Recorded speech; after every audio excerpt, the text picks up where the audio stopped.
Selamat pagi teman-teman, selamat pagi Bunda Layan. Jangan lupa berdoa di rumah ya. Selamat hari Minggu, Tuhan Yesus memberkati. Shalom, selamat pagi, selamat hari Minggu adik-adik semuanya. Apa kabar? Sehat? Puji Tuhan, sehat semua. Dan kita bersyukur karena Tuhan masih memberikan kesehatan kepada kita hingga sampai saat ini. Sebagai wujud bersyukur kepada Tuhan, kita akan beribadah kepadanya. Kita siapkan hati dan pikiran kita.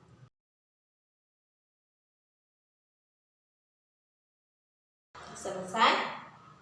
Nah, kita akan mulai ibadah kita dengan memuji nama Tuhan, semua yang tercipta. KC 349.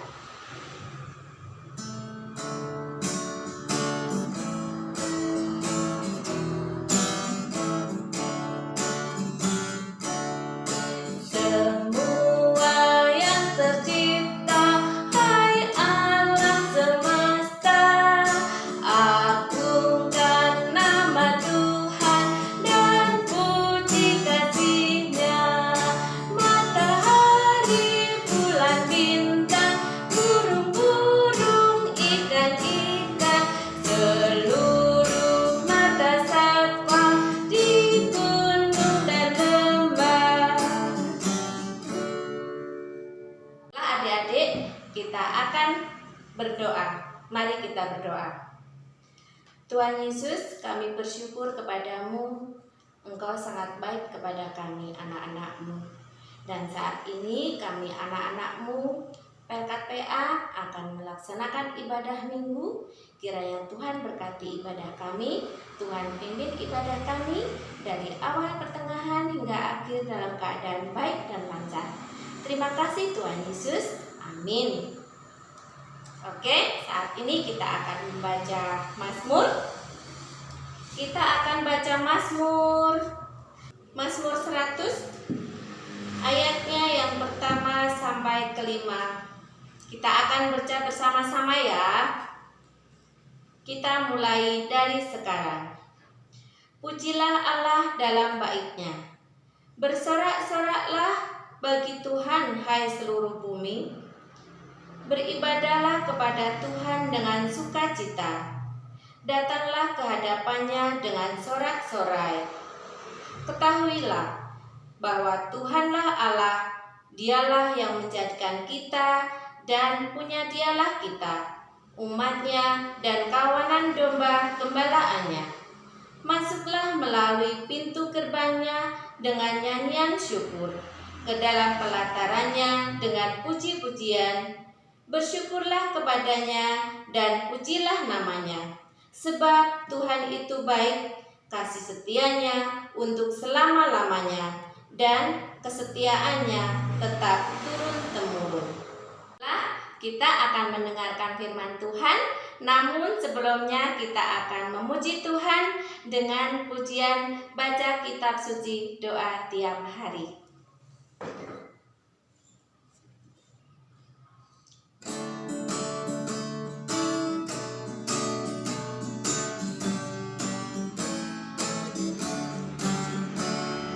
Baca kitab suci doa tiap hari, doa tiap hari, doa tiap hari.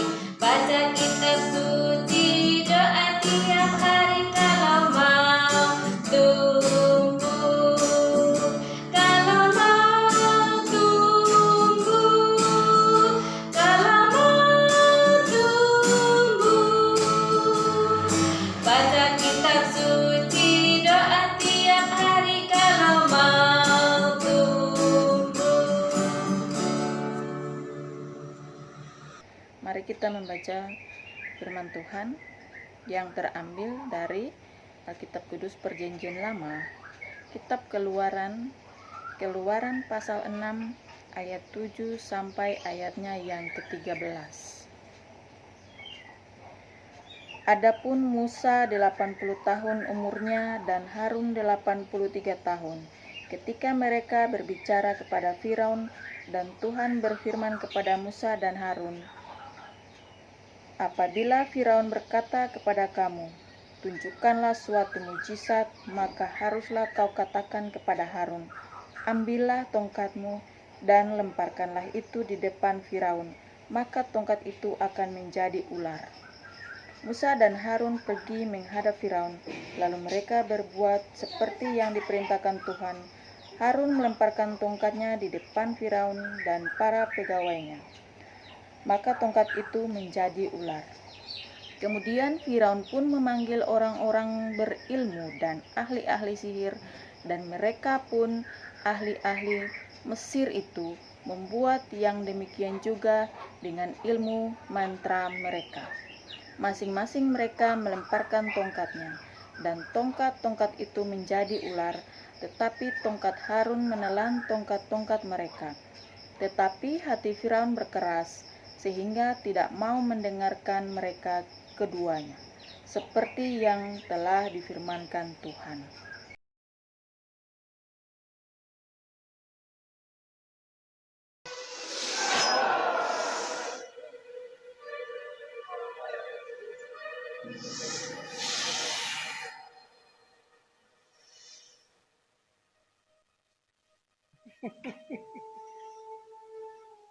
The children of Egypt perform tricks like this. What are you trying to prove?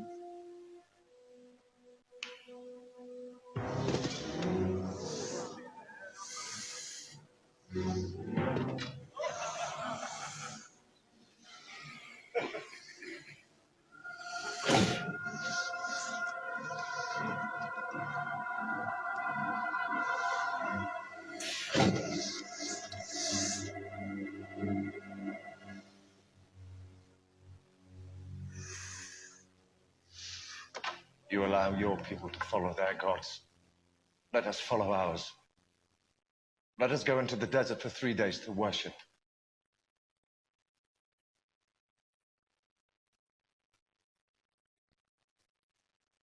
And then what?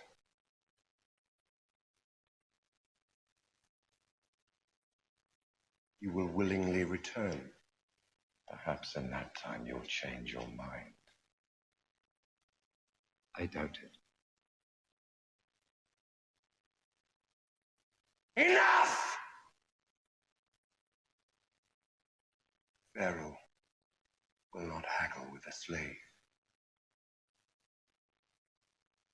Take them back to the quarters. They should be at work with the others. The slave is still a slave, even if he thinks his God has told him to argue with his master. Menerith, you make sure that one knows how hard slaves are expected to work. Anak-anak yang terkasih dalam Tuhan kita Yesus Kristus, tadi kita sudah menonton sedikit atau cerita pendek mengenai tongkat Musa dijadikan mujizat oleh Tuhan. Nah, sekarang Bunda mau memberikan kesimpulan sedikit mengenai cerita di film tadi, bahwa anak-anak itu dari sejak kecil sudah diharuskan atau sudah dituntut untuk percaya kepada Tuhan Yesus. Kita semua, maupun anak-anak, orang tua, bahkan semua umat yang percaya kepada Tuhan, kita semua dituntut untuk percaya kepada Tuhan Yesus Kristus. Kita melihat bahwa perjalanan bangsa Israel yang ada di tanah Mesir tadi, di film tadi kita melihat bahwa Tuhan ingin sekali untuk membantu bangsa Israel keluar dari tanah Mesir atau tanah perbudakan. Kalau kita membaca dalam Alkitab bahwa yang dijadikan tongkat Musa menjadi ular oleh Tuhan Yesus, itu adalah salah satunya tanda kasih sayang Tuhan kepada bangsa Israel untuk membebaskan mereka dari tanah perbudakan. Untuk itu, kita harus percaya dan yakin bahwa Tuhan Yesus selalu ada dalam kehidupan kita sebagai orang percaya. Jadi kita harus percaya kepada Tuhan. Jangan kita meragukan kepercayaan kita kepada Tuhan, karena tanpa Tuhan kita tidak akan hidup. Kita sudah melihat contoh yang ditunjukkan oleh Musa dan Harun, bahwa tongkat mereka bisa menjadi ular. Walaupun para sihir dari bangsa Mesir memiliki tongkat, tapi tongkat Nabi Musa dan Harun bisa menelan tongkat daripada penyihir-penyihir dari bangsa Mesir tersebut. Itu intinya bahwa tongkat Nabi Musa dan Harun tadi bisa menjadi kuasa yang lebih besar daripada bangsa Mesir. Untuk itu, kalau kita melihat cerita tadi bahwa Firaun dia tidak menyerah, dia bahkan bisa membunuh mereka kapan saja, bisa membunuh bangsa Israel itu kapan saja dia mau. Tapi Tuhan tidak akan menginginkan hal itu. Kalau kita membaca di dalam Alkitab bahwa perjalanan bangsa Israel keluar dari tanah Mesir itu tidak gampang, dan tongkat Musa bisa berubah menjadi ular, bisa merubah air menjadi darah. Itu dinamakan sebuah tulah kalau kita membaca di Alkitab. Nah, pada akhirnya kalau kita membaca selanjutnya, itu Firaun melepaskan bangsa Israel dari tanah Mesir, dari tanah perbudakan itu pada tulah ke-10. Karena apa? Tulah ke-10 itu adalah tulah yang paling sangat berbahaya bagi bangsa Mesir, terkhususnya Firaun. Maka Firaun bisa membebaskan bangsa Israel dari tanah perbudakan tersebut. Maka Ibu mengajak anak-anak sekalian untuk kita harus percaya kepada Tuhan, kita harus meyakini bahwa Tuhan itu ada dalam kehidupan kita dari hari lepas hari.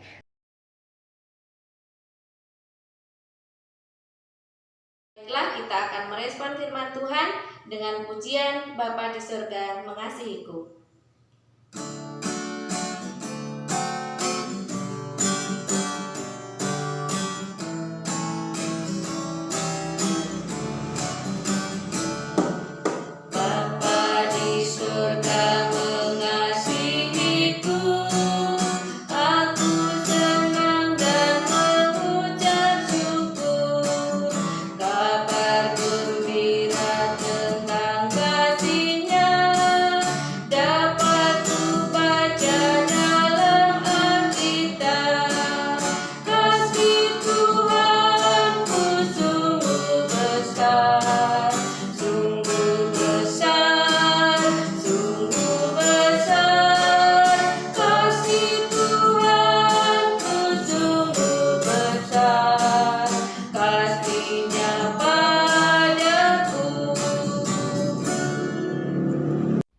Nah, sekarang kita akan berdoa syafaat.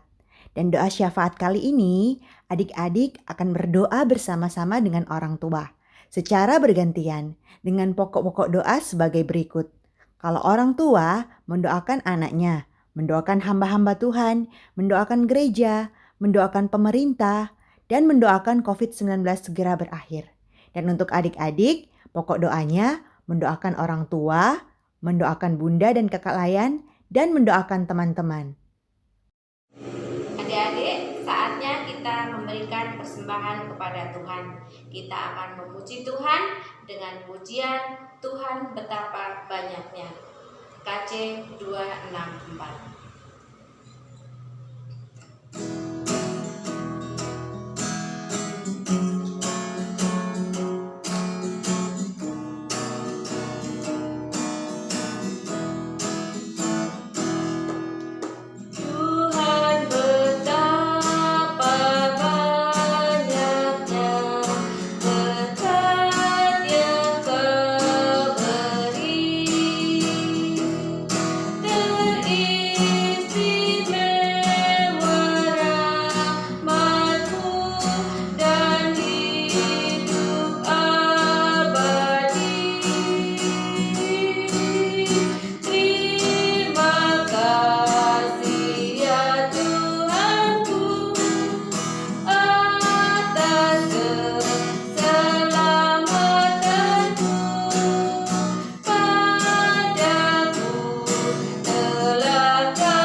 Terima kasih atas berkat yang sudah Engkau berikan kepada kami melalui orang tua kami.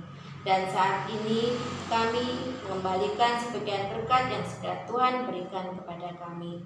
Dan biarlah persembahan kami ini bisa berguna untuk mewartakan Injil-Mu. Dalam nama Tuhan Yesus kami berdoa. Amin.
Adik-adik yang dikasihi Tuhan Yesus Kristus, nah itu tadi cerita dari Bunda Ivon, dan kita sudah melihat cerita itu dan mendengarkan cerita itu dari awal sampai akhir.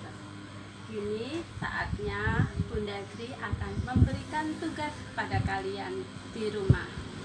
Untuk yang kelas tanggung, Bunda Sri akan memberi tugas, yaitu apa isi dari cerita tentang firman Tuhan hari ini.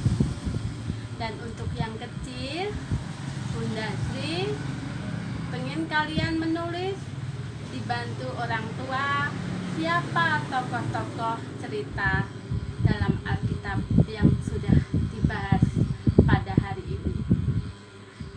Tugas-tugas itu nanti bisa dikumpulkan ataupun di-share melalui grup atau dikirim ke bunda-bunda layan.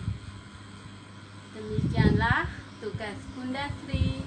Kiranya tugas ini adik-adik bisa laksanakan dengan penuh sukacita.